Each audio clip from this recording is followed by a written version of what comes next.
आइए बिना किसी देरी के इस विश्लेषण की शुरुआत करते हैं और इमोशनल इंटेलिजेंस यानी ईक्यू के काम करने के सटीक विज्ञान को डिकोड करते हैं। आज हम समझेंगे कि हमारी भावनाएं असल में कैसे काम करती हैं और हाल ही के विशेषज्ञ शोध के आधार पर उन्हें कैसे बेहतर तरीके से मैनेज किया जा सकता है। ये एक ऐसा सवाल है जो हम सभी को सोचने पर मजबूर कर देता है। क्या कभी ध्यान दिया है कि जो लोग पढ़ाई लिखाई में बहुत तेज होते हैं वे अक्सर जीवन और रिश्तों की व्यावहारिक चुनौतियों में क्यों उलझ कर रह जाते हैं? यहीं से बुद्धि और सफलता से जुड़ी हमारी सबसे बड़ी गलतफहमी सामने आती है। इस पूरे विश्लेषण में हम इन अहम पहलुओं को कवर करेंगे। आईक्यू और ईक्यू के बीच का फर्क, ईक्यू के 4 मुख्य स्तंभ, प्राथमिक और द्वितीय भावनाएं, हमारी इमोशनल वोकैबुलरी की ताकत, मुश्किल बातचीत को नेविगेट करना और आखिर में एक प्रभावशाली लीडरशिप का असर। तो चलिए सबसे पहले बात करते हैं हमारे पहले बिंदु की, आईक्यू और इमोशनल इंटेलिजेंस के बीच के इस बड़े पैराडाइम शिफ्ट यानी एक नए नजरिए की। इस तुलना को देखिए, ये बहुत ही शानदार तरीके से समझाती है कि असल में हो क्या रहा है। आईक्यू हमें किसी भी पेशे के दरवाजे तक तो पहुंचा सकता है, ये तय कर सकता है कि कोई अच्छी नौकरी पाएगा या नहीं, लेकिन एक बार वहां पहुंचने के बाद ईक्यू ही वो असली चाबी है जो एक सामान्य इंसान और एक बेहतरीन परफॉर्मर के बीच का फर्क तय करती है। आईक्यू जीवन भर लगभग एक सा रहता है, लेकिन ईक्यू पूरी तरह से लचीला और व्यवहारिक कौशल है। डैनियल गोलमैन का ये कोट इस बात को पूरी तरह से साफ कर देता है। 1990 के एक मशहूर येल यूनिवर्सिटी आर्टिकल के बाद लोकप्रिय हुई ये अवधारणा इस बात पर जोर देती है कि इमोशनल इंटेलिजेंस हमेशा एक इंसानी क्षमता रहेगी, और सबसे अच्छी बात, इसे जीवन में कभी भी सीखा और सुधारा जा सकता है। अब आते हैं हमारे दूसरे पड़ाव पर, जो है ईक्यू का आंतरिक और बाहरी ढांचा, यानी इसके 4 स्तंभ। अगर ध्यान दें तो ये चारों स्तंभ बहुत ही तार्किक तरीके से अंदर से बाहर की ओर बढ़ते हैं। ये शुरू होता है आत्मजागरूकता से, यानी अंदर उठने वाले ट्रिगर्स को पहचानना। फिर आता है उन आवेगों का प्रबंधन। इसके बाद ये बाहरी दुनिया से जुड़ता है, जहां हम सामाजिक जागरूकता के जरिए सच्ची सहानुभूति दिखाते हैं, और आखिर में अपने रिश्तों और विवादों को कुशलता से संभालते हैं। यहाँ सबसे जरूरी बात यह है कि हमें अपने आंतरिक एहसास और बाहरी व्यवहार को अलग अलग देखना होगा। उदाहरण के लिए, गुस्सा आना सिर्फ एक प्राकृतिक भावना है, एक तरह का सुरक्षात्मक अलार्म। लेकिन उस गुस्से में हमारा व्यवहार कैसा होगा, चीखना है या शांत रहना है, यह पूरी तरह से हमारा अपना चुनाव होता है। नई भावनात्मक आदतों को बनाना बिल्कुल अपने हाथों को उल्टी तरफ से मोड़कर बांधने जैसा है। जरा कोशिश करके देखिए।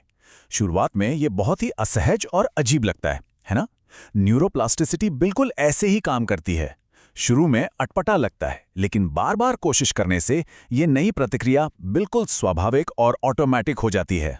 आदतों को बदलने की बात हो ही रही है, तो चलिए हमारे तीसरे बिंदु पर आते हैं, प्राथमिक और द्वितीयक भावनाएं और भावनाओं को दबाने का छिपा हुआ खतरा। इस टाइमलाइन पर गौर करते हैं। जब निराशा जैसी कोई पहली और असली भावना अंदर जन्म लेती है और उस पर ध्यान नहीं दिया जाता, तो वो दबी हुई भावना अंदर ही अंदर जमा होने लगती है। फिर एक समय ऐसा आता है जब यह एक विनाशकारी रूप में बाहर फूटती है, जैसे अचानक बहुत तेज गुस्सा आना या घमंड दिखाना। इन प्राथमिक और द्वितीयक भावनाओं के बीच के इस फर्क को समझना ही हमारे आपसी रिश्तों को गहरा और मजबूत बनाने की नींव है। असल में होता क्या है कि हमारी जो प्राथमिक भावनाएं हैं, वे अक्सर इन 9 मुख्य भावनात्मक जरूरतों के पूरा ना होने की वजह से जन्म लेती हैं।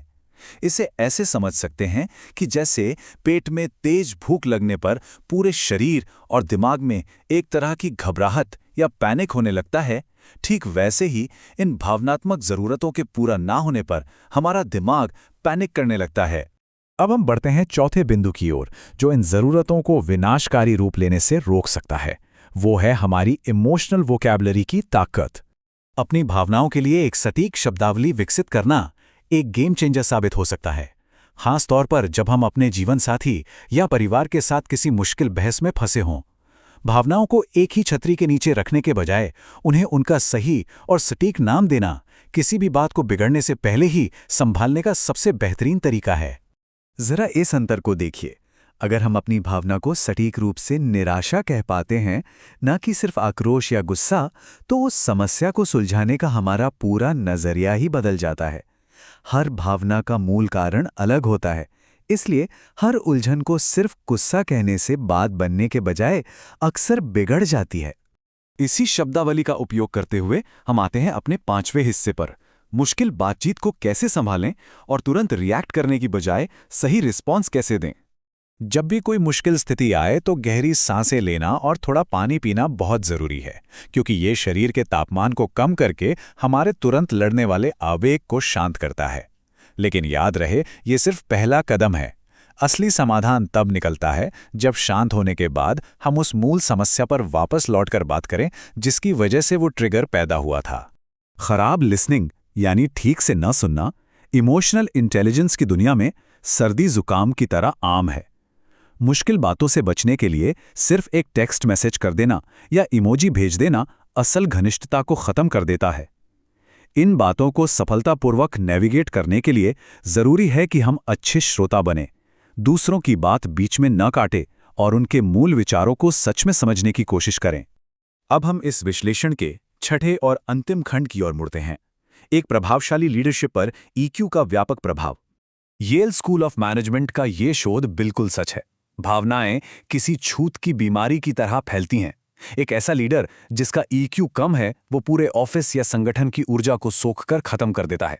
वहीं दूसरी ओर एक उत्साही और सहानुभूति से भरा लीडर पूरी टीम के प्रदर्शन को जमीन से आसमान तक ले जा सकता है। इसे एक असल जिंदगी के उदाहरण से समझते हैं। न्यूयॉर्क के एक बस ड्राइवर गोवन ब्राउन की कहानी बड़ी मशहूर है।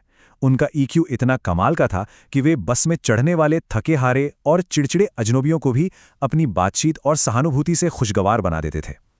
ये दिखाता है कि एक उच्च ईक्यू इंसान के अंदर कितनी सकारात्मक ऊर्जा भर सकता है। तो अगर हम इस पूरी तस्वीर को एक साथ देखें तो उच्च ईक्यू केवल काम की जगह पर ही नहीं बल्कि हर जगह असर डालता है। बेहतर पेरेंटिंग से लेकर गहरे रिश्तों तक और काम के तनाव को कम करने तक ये एक ऐसा क्रिटिकल टूल है जो हमारी दीर्घकालिक प्रोफेशनल सफलता और स्वस्थ निजी जीवन के लिए रीढ़ की हड्डी का काम करता है। इस पूरे विश्लेषण को खत्म करते हुए ये एक बहुत ही गहरा सवाल है जो हमें खुद से पूछना चाहिए। जब हम अपनी तुरंत आने वाली प्रतिक्रियाओं या गुस्से को एक तरफ रख देते हैं तो उसके पीछे हम असल में कौन हैं? ये सवाल इमोशनल इंटेलिजेंस की इस जीवन भर चलने वाली यात्रा पर हमें और गहराई से सोचने के लिए प्रेरित करता है। उम्मीद है ये विश्लेषण कुछ नए विचार जरूर जगाएगा।